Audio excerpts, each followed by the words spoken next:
नमस्कार दर्शक बंधु जय जगन्नाथ आपणकर प्रिय सीरियल मो सिंदूर अधिकार अच्छी किसी जबरदस्त सीन आशा करुच्ची आज प्रोमोटी आपण मानक निश्चय भल लगे। दर्शक बंधु मुक्ति मरीची कि ना चेक करने नताशा रूम पाखक जाइथिबो। नताशा जेतेबेले रूम खोलिबाको जीवो आदित्य नताशा को रूम खोलिबाको मना करिबो। नताशा कहबो एबे देखिले तमार किसी प्रोब्लेम अच्छी कि ठीक से बेले आदिकर पार्टी शुणा आदि कहे किए अच्छ कि बाहर प्लीज डोर खोल। नताशा कहे ए भयस तापर आदित्य कहे ए भयस आदिर। नताशा कहे एडी केमिति भीतर को गले आउ तमे ताकू अटकई पारिलनी कौन पाई।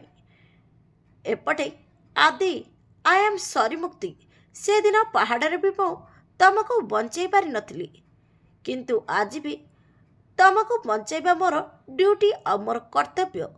आज भी मोर कर्तव्य पूरण करि पारुनी। एपटे बाहर नताशा कहब ए मुक्ति चक्कर रे मु एडीर जीवन नेबा पई चाहुनी कही डोर खोलिबा को चाउथिबो। ठीक सेतिक बेले आदित्य नताशार मुंड को गोटे गोलदस्तारे बाड़ी देबो। हेले दर्शक बंधु आपण मानकु आजिर प्रोमो देखि केमिति लागला कमेंट माध्यम जनातु। आज राति 8:30 देखंतु आपणकर प्रिय सीरियल मो सिंदूरर अधिकार।